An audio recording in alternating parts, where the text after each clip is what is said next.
हाँ भाई, हमने उस दिन अयादी संधि में एचो अयवायव सूत्र पूरा किया। उसके बाद में दूसरा सूत्र वांतव्य प्रत्यय से, तीसरा सूत्र इसमें आता है अध परमाणिच, अयादी संधि का ही है, अध परमाणे च।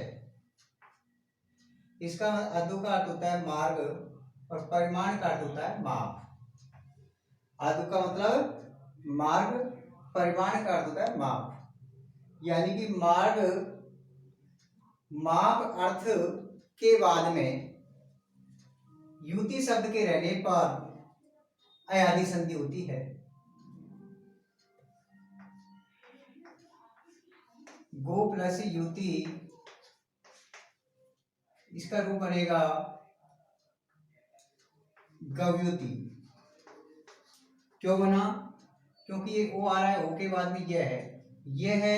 एक तो यकार प्रत्यय में आता है, दूसरा क्या आता है अधु परिमाणिक कहता है ये सूत्र। मार्ग और माप के अर्थ में गो शब्द के बाद में युति के रहने पर भी अयादी संधि का रूप हो जाता है। ये हमारा एक सूत्र रहना था। एक उदाहरण के लिए पाणिनि ने सूत्र की रचना की है। अगली हम संधि पढ़ेंगे, विशेष ले रहा था उस दिन का। अगली संधि पढ़ेंगे हम वृद्धि संधि, तीसरे नंबर की वृद्धि संधि। ईश्वर संधि में ही है वृद्धि स्वर संधि, जो आपने पिछली क्लास में पढ़ी है। ये इसका सूत्र है वृद्धि रेची। क्या सूत्र है? वृद्धि रेची, ये सूत्र चलता है इसका।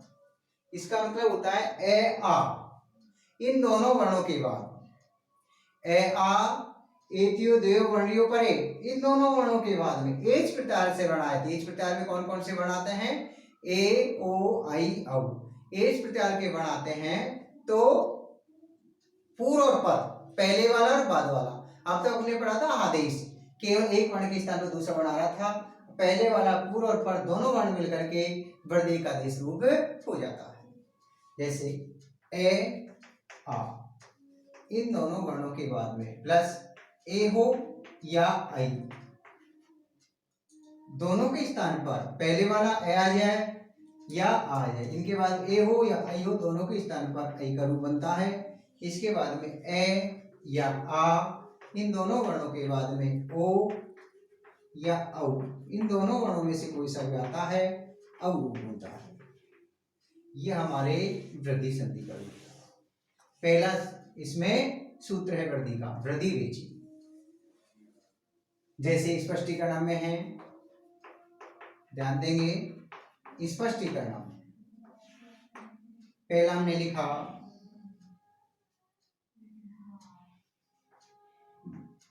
ममेर,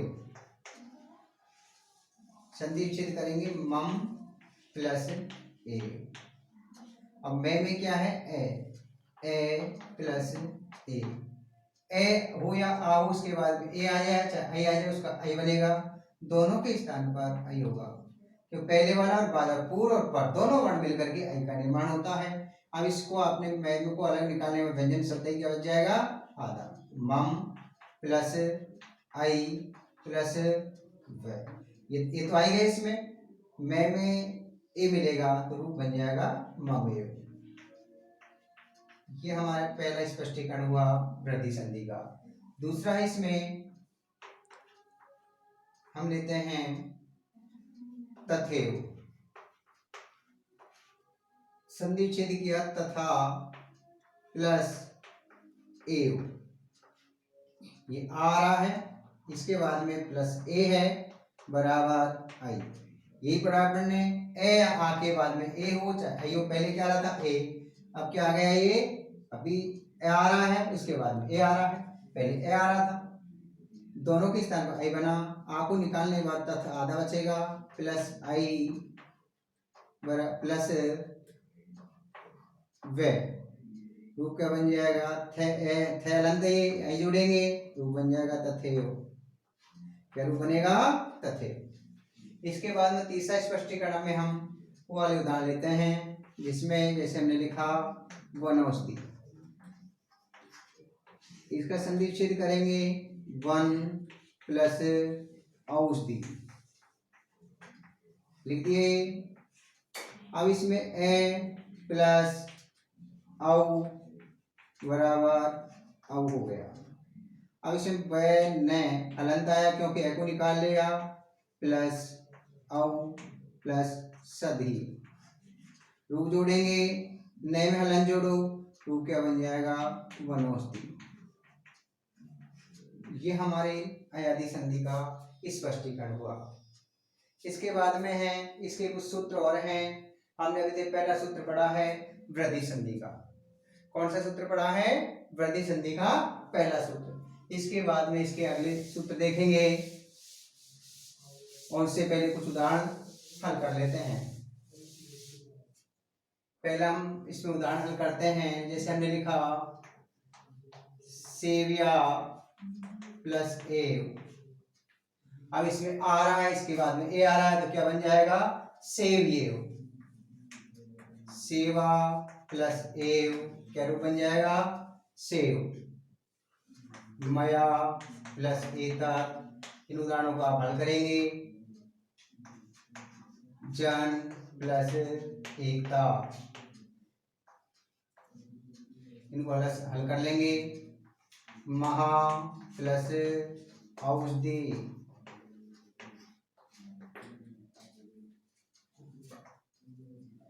सा प्लस ऐसा, सधा प्लस एव, च प्लस एव, एक प्लस एकम, च प्लस एकाग्नि,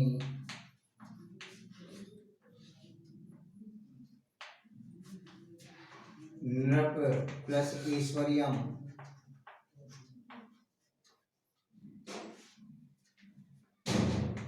देव प्लस ऐश्वर्यम। ये हमारे वृद्धि संधि के कुछ उदाहरण थे हमने जो आपको करने के लिए दिए, उनको आप कर लेंगे। जैसे कुछ उदाहरण तो मैंने बता दिए, सीधे आपके हैं, जो आपने अभी किए हैं उसी प्रकार से उदाहरण हो जाएंगे। ठीक है, शेषा प्लस एव क्या रूप बन जाएगा, शेषे। ये हमारे संधि थी वृद्धि संधि का पहला सूत्र के अनुसार। इसके बाद में हम अगला सूत्र देखेंगे। अगला सूत्र इसी का दूसरा संधि में एत ये दत्युटसु, एत ये दत्युटसु। ये सूत्र कहता है, ये सूत्र कहता है कि एजादि, एजादि यानी इण, एजादि का मतलब इण, इण धातु हो, ए धातु हो और उठ धातु हो, इनके बाद में क्या होना चाहिए, इनके बाद में आपके वृद्धि एकादेश हो जाता है। पूर्व और पर दोनों मिलकर के वृद्धि एकादेश हो जाता है। यानी कि इसमें आपके ए वर्ण के बाद में, ए वर्णांत परे, ए वर्ण के बाद में इण, एन और उठ धातु के रहने पर पूर्व और पर दोनों वर्ण मिलकर के वृद्धि एकादेश हो जाता है। जैसे उप प्लस एति, उप प्लस एति, उप प्लस एदते। अब इसमें क्या है, ए आ रहा है, ए वर्णांत के बाद में ए आ रहा है, इन प्रकार में आता है, तो इसमें क्या हो जाएगा, उपेति रूप हो जाएगा। क्या रूप होगा, उपेति। इसके बाद में है उपेदते, इसका रूप हो जाएगा उपेदते। अब इसमें संधि, ये क्या है, कौन संधि का, ये अपवाद है, यानी कि उसमें आती है ये पर रूप का तो अपवाद है, संधि वृद्धि हो जाती है। पर रूप संधि का अपवाद है, पर रूप संधि का अपवाद है ये, और संधि वृद्धि है। उसी प्रकार से इसमें है, जैसे पृष्ठ प्लस उ है, विश्व प्लस उ है, इसमें भी पृष्ठो हो जाएगा, रूप हो जाएगा पृष्ठो है, इसमें हो जाएगा विश्व है। अब ये संधि कौन सी है, इसमें भी वृद्धि संधि है, क्योंकि वृद्धि संधि में जब ये क्या होना चाहिए था, ए आना चाहिए था, ए ओ आई ओ, इसलिए कि इसमें उ आ रहा है, लेकिन गुण का तो अपवाद है, गुण संधि होनी चाहिए, गुण को रोक करके गुण का बाधक होकर के संधि वृद्धि होगी इसमें, तो गुण का तो अपवाद हो गया, ये गुण संधि का अपवाद कौन से सूत्र से हुआ है? ये सूत्र कहता है ए वर्णांत परे, ए वर्ण के बाद में इण एद और उठ धातु के रहने पर संधि वृद्धि हो जाती है, न कि पररूप न कि गुण संधि। ये गुण संधि जैसी लग रही लेकिन है कौन सी? वृद्धि। इसे पररूप जैसी लगती है क्योंकि पररूप संधि का एक ही पदानुदाती सूत्र चलता है। उसमें क्या होता है? उसमें ए वर्णांत उपसर्ग आते हैं, उसके बाद में क्या होना चाहिए? एक प्रकार के वर्ण होना चाहिए। पररूप होती है लेकिन पररूप तो नहीं है, ये कौन संधि हो जाएगी? वृद्धि। पररूप का बाधक है, संधि वृद्धि है। अगला सूत्र इसी का, अगला सूत्र इसी का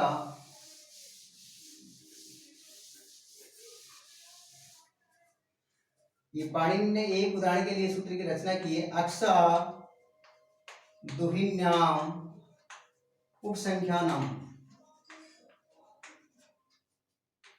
ये सूत्र है। अक्ष दुहिन्याम उपसंख्यानम, ये सूत्र चलता है। अक्ष के बाद में, अक्ष के बाद उहुनी शब्द रहने पर पूर्व और पर मिलकर के वृद्धि संधि का देश रूप हो जाता। अक्ष के बाद उहुनी शब्द के रहने पर, ये उहुनी लिखा मैंने। इसके बाद में ये देखो ये ए आ रहा है, इसके बाद में प्लस उ आ रहा है, लेकिन संधि कौन सी होगी? वृद्धि होगी। ए के बाद में उ आता है, उसका उ बनना चाहिए गुण संधि के नियम अनुसार, लेकिन गुण तो है नहीं है, कौन संधि हो जाएगी? वृद्धि संधि। कौन सा सूत्र कह रहा है? अक्सातु ही नाम उपसंख्या नाम सूत्र कहता है। रूप बन जाएगा इसका अक्षोहणी, अक्ष प्लस औ प्लस हिनी। अब इसमें क्या होता है? संयुक्त वर्ण आता है, वहां पर क्या होता है? नैकरणत्व विकार हो जाता है, रूप बन जाएगा अक्षोहणी, अक्षोहणी, ये रूप हो जाएगा। ये हमारे तीसरा सूत्र, इसमें वृद्धि संधि का तीसरा सूत्र। चौथा सूत्र कहता है एत दर्तो, चलो ये ले लो, स्वादि रे रेणु, स्वादि रे रेणु। ये सूत्र कहता है स्व के बाद, स्व के बाद क्या हो? इर, इर या इरिणी के रहने पर वही संधि कौन सी होती है? वृद्धि संधि होती है। जैसे हमने लिखा स्व प्लस इर, क्या बन जाएगा? स्वेर। और हमने लिखा आगे स्व प्लस इरिणी, इरिणी, क्या रूप बनेगा? स्वेरिणी, ये स्वेरिणी रूप हो गया। यानी कि स्व के बाद में इर या इरिणी शब्द के रहने पर भी कौन संधि होती है? वृद्धि संधि होती है। जबकि होनी कौन सी चाहिए? गुण। ये भी गुण का अपवाद है, गुण संधि का अपवाद। और संधि कौन सी है? वृद्धि। ये दोनों सूत्र, दोनों उदाहरण भी किसके हैं? ये स्वादि रेणु सूत्र है। ये भी आपके गुण का अपवाद हो गया, गुण संधि का अपवाद। और संधि कौन सी इसमें? वृद्धि संधि है। गुण का अपवाद हो गया, संधि वृद्धि हो गई। इसके बाद में चौथा सूत्र है, चौथा सूत्र चलता है इसका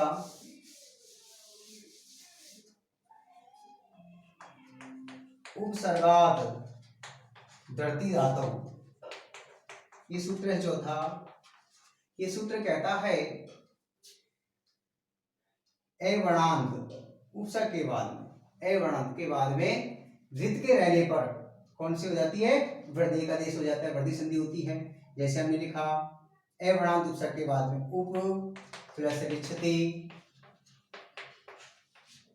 प्रे प्लस रिच्छति, ध्यान देना।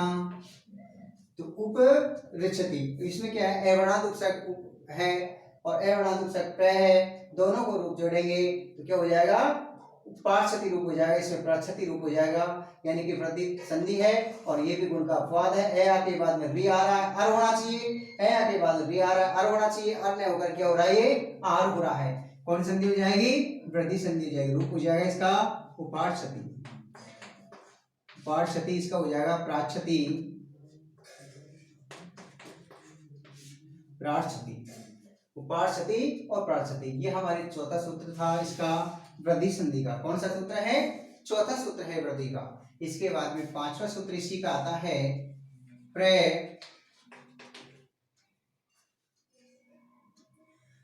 वसतर कंबल वस्त्राण दशा नाम ऋणे। यानी कि इसमें 6 शब्द आए। ये कौन कौन से हैं? प्रे प्लस वत्सतर, इसके बाद में कंबल, इसके बाद में वसन, वसन के बाद में ऋण, ऋण के बाद में 10। 1 2 3 4 5 6। इसके बाद में ऋण शब्द के रहने पर, इनके बाद में ऋणम शब्द के रहने पर कौन सी संधि होती है? वही वृद्धि संधि होती है। जबकि ये भी गुण का अपवाद है। संधि कौन सी इनमें सब में? वृद्धि संधि है। गुण का अपवाद है, संधि वृद्धि है। एक मैं लिख के बता देता हूं आपको, इसके बाद माफ कर लेना। जैसे इसमें हुआ प्राणम, क्या हो जाएगा? प्राणम। ये इसमें हो जाएगा वत्सतरम, तारणम, इसका हो जाएगा कमलाहरणम।